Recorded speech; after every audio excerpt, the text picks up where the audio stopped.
dari kelompok 4 mata kuliah belajar dan pembelajaran dengan dosen pengampu Bapak Profesor Dr. Haji Hamsid Mansur, MPD, dan Ibu Eka Oktaviani, MPD.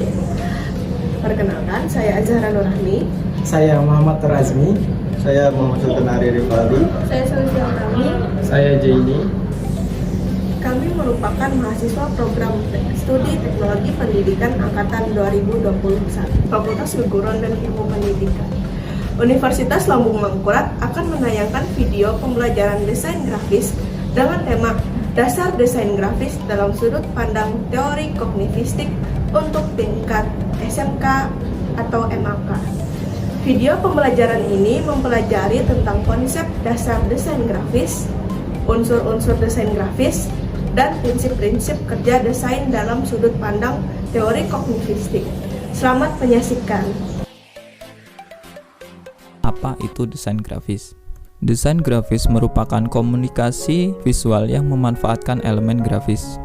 Sedangkan yang termasuk dalam elemen grafis seperti gambar, teks, warna, dan sebagainya berfungsi untuk menyampaikan informasi secara efektif.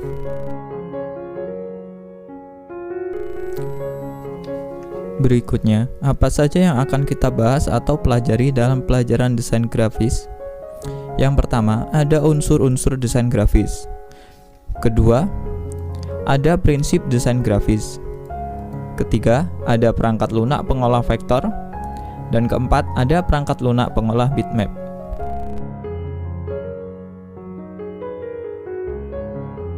Pertama, ada unsur-unsur dasar desain grafis. Pada unsur-unsur dasar desain grafis, kita akan mempelajari apa itu titik, garis, bidang, dan sebagainya, serta bagaimana agar unsur-unsur tersebut menjadi sebuah kesatuan desain grafis.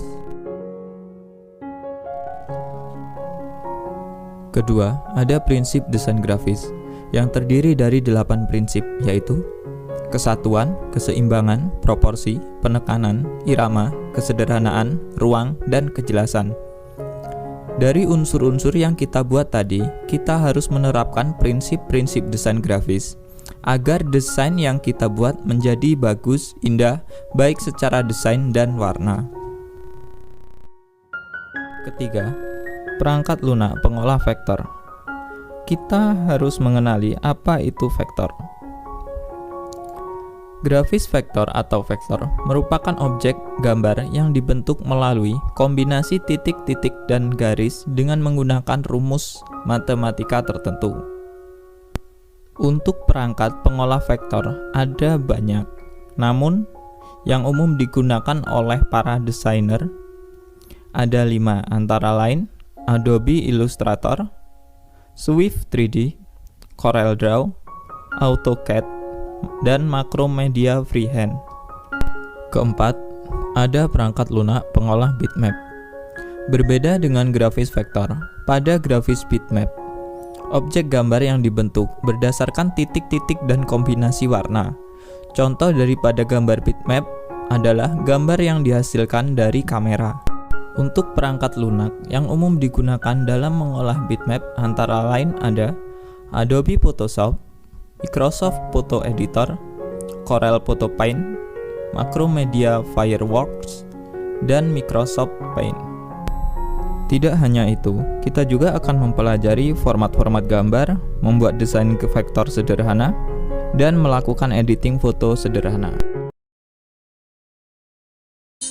Teori belajar kognitif tentu berbeda dengan teori belajar behavioristik. Teori belajar kognitif lebih mementingkan proses belajar daripada hasil belajarnya. Para penganut aliran kognitif mengatakan bahwa belajar tidak sekedar melibatkan hubungan antara stimulus dan respon.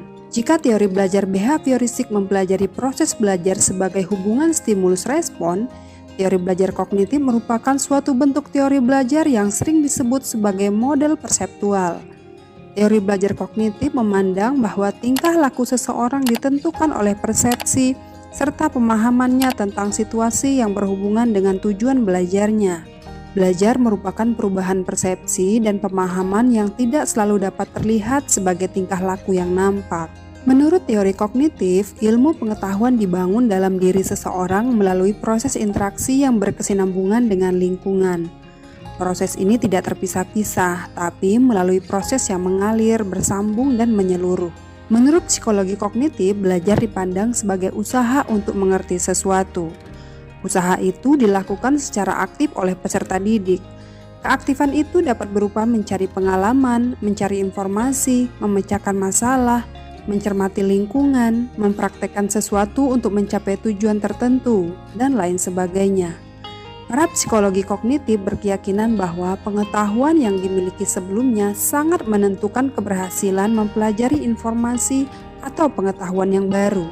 Teori kognitif juga menekankan bahwa bagian-bagian dari suatu situasi saling berhubungan dengan seluruh konteks situasi tersebut. Memisah-misahkan atau membagi-bagi situasi atau materi pelajaran menjadi komponen-komponen yang kecil dan mempelajarinya secara terpisah-pisah akan kehilangan makna. Teori ini berpandangan bahwa belajar merupakan suatu proses internal yang mencakup ingatan, retesi, pengolahan informasi, emosi, dan aspek-aspek kejiwaan lainnya. Belajar merupakan aktivitas yang melibatkan proses berpikir yang sangat kompleks. Proses belajar terjadi antara lain mencakup pengaturan stimulus yang diterima dan menyesuaikannya dengan struktur kognitif yang sudah dimiliki dan terbentuk di dalam pikiran seseorang berdasarkan pemahaman dan pengalaman-pengalaman sebelumnya. Dalam praktek pembelajaran, teori kognitif antara lain tampak dalam rumusan-rumusan seperti tahap-tahap perkembangan yang ditemukan oleh Jean Piaget, Advanced Organizer oleh Ausubel, pemahaman konsep oleh Brunner, hierarki belajar oleh Gagne, web teaching oleh Norman, dan lain sebagainya. Berikut ini akan kita lihat lebih rinci beberapa pandangan dari tokoh-tokoh tersebut. Yang pertama ada Jean Piaget. Kalian tentu sudah tidak asing lagi dengan tokoh yang satu ini. Pemikirannya banyak sekali mewarnai praktik pendidikan yang biasa kita laksanakan. Piaget adalah seorang tokoh psikologi kognitif yang besar pengaruhnya terhadap perkembangan pemikiran pakar kognitif lainnya. Menurutnya, perkembangan kognitif merupakan suatu proses genetik, yaitu suatu proses yang didasarkan atas mekanisme biologis perkembangan sistem saraf. Dengan makin bertambahnya umur seseorang, maka makin komplekslah susunan sel sarafnya dan makin meningkat pula kemampuannya. Ketika individu berkembang menuju kedewasaan akan mengalami adaptasi biologis dengan lingkungannya yang akan menyebabkan adanya perubahan-perubahan kualitatif di dalam struktur kognitifnya. Piaget tidak melihat perkembangan kognitif sebagai sesuatu yang dapat didefinisikan secara kuantitatif. Ia menyimpulkan bahwa daya pikir atau kekuatan mental anak yang berbeda usia akan berbeda pula secara kualitatif. Menurutnya pula, proses belajar terdiri dari 3 tahap, yakni asimilasi, akomodasi, dan ekuilibrasi atau penyeimbangan. Asimilasi adalah proses pengintegrasian informasi baru ke struktur kognitif yang sudah ada. Akomodasi adalah proses penyesuaian struktur kognitif ke dalam situasi yang baru, sedangkan ekuilibrasi adalah penyesuaian kesinambungan antara asimilasi dan akomodasi. Pada umumnya, apabila seseorang memperoleh kecakapan intelektual, maka akan berhubungan dengan proses mencari keseimbangan antara apa yang mereka rasakan dan mereka ketahui pada satu sisi dengan apa yang mereka lihat suatu fenomena baru sebagai pengalaman atau persoalan. Bila seseorang dalam kondisi sekarang dapat mengatasi situasi baru, keseimbangan mereka tidak akan terganggu. Jika tidak, ia harus melakukan adaptasi dengan lingkungannya. Asimilasi dan akomodasi akan terjadi apabila seseorang mengalami konflik kognitif atau suatu ketidakseimbangan antara apa yang telah diketahui dengan apa yang dilihat atau dialaminya sekarang. Proses ini akan mempengaruhi struktur kognitif. Untuk lebih jelasnya, coba kalian perhatikan contoh berikut ini. Dalam pembelajaran matematika, seorang anak jika sudah memahami prinsip pengurangan, maka ketika mempelajari prinsip pembagian, akan terjadi proses pengintegrasian antara prinsip pengurangan yang sudah dikuasainya dengan prinsip pembagian atau informasi baru. Inilah yang disebut proses asimilasi. Jika anak tersebut diberikan soal-soal pembagian, maka situasi ini disebut akomodasi. Artinya, anak tersebut sudah dapat mengaplikasikan atau memakai prinsip-prinsip pembagian dalam situasi yang baru dan spesifik. Agar seseorang dapat terus mengembangkan dan menambah pengetahuannya sekaligus menjaga stabilitas mental dalam dirinya, maka diperlukan proses penyeimbangan atau ekuilibrasi. Tanpa proses ekuilibrasi, perkembangan kognitif seseorang akan mengalami gangguan dan tidak teratur. Hal ini misalnya tampak pada caranya berbicara yang tidak runut, berbelit-belit, terputus-putus, tidak logis, dan lain sebagainya. Adaptasi ini akan terjadi jika telah terdapat keseimbangan di dalam struktur kognitif. Seperti yang telah dijelaskan sebelumnya, proses asimilasi dan akomodasi mempengaruhi struktur kognitif. Perubahan struktur kognitif merupakan fungsi dari pengalaman dan kedewasaan anak terjadi melalui tahap-tahap perkembangan tertentu.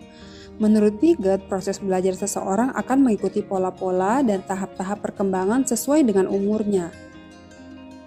Pola dan tahap-tahap ini bersifat hierarkis, artinya harus dilalui berdasarkan urutan tertentu dan seseorang tidak dapat belajar sesuatu yang berada di luar tahap kognitifnya.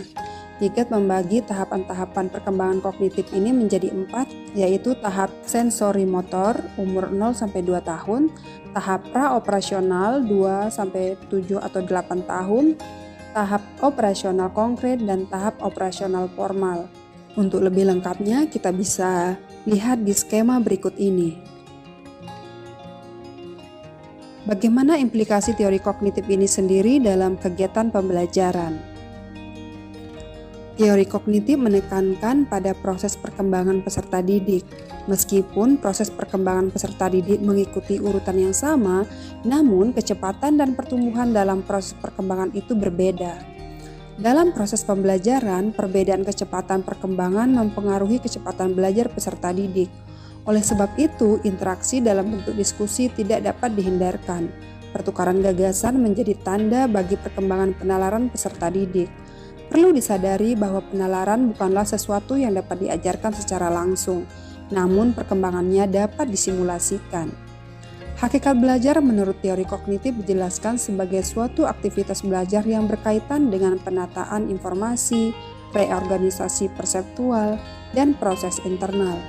Kegiatan pembelajaran yang berpijak pada teori belajar kognitif ini sudah banyak digunakan. Dalam merumuskan tujuan pembelajaran, mengembangkan strategi dan tujuan pembelajaran tidak lagi mekanistik sebagaimana yang dilakukan dalam pendekatan behavioristik. Kebebasan dan keterlibatan peserta didik secara aktif dalam proses belajar amat diperhitungkan agar belajar lebih bermakna bagi peserta didik. Sedangkan kegiatan pembelajarannya sendiri mengikuti prinsip-prinsip seperti berikut ini. Yang pertama, peserta didik bukan sebagai orang dewasa yang mudah dalam proses berpikirnya. Anak usia prasekolah dan awal sekolah dasar akan dapat belajar dengan baik, terutama jika menggunakan benda-benda konkret.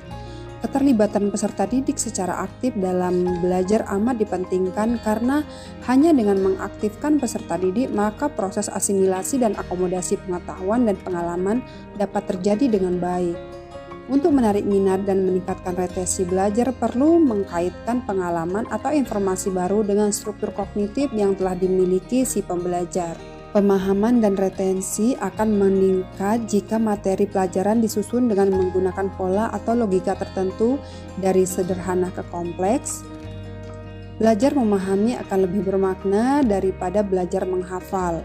Agar bermakna, informasi baru harus disesuaikan dan dihubungkan dengan pengetahuan yang telah dimiliki peserta didik. Tugas guru adalah menunjukkan hubungan antara apa yang sedang dipelajari dengan apa yang telah diketahui peserta didik. Adanya perbedaan individual pada diri peserta didik itu perlu diperhatikan, karena faktor ini sangat mempengaruhi keberhasilan belajar peserta didik. Perbedaan tersebut misalnya pada motivasi, persepsi, kemampuan berpikir, pengetahuan awal, dan sebagainya.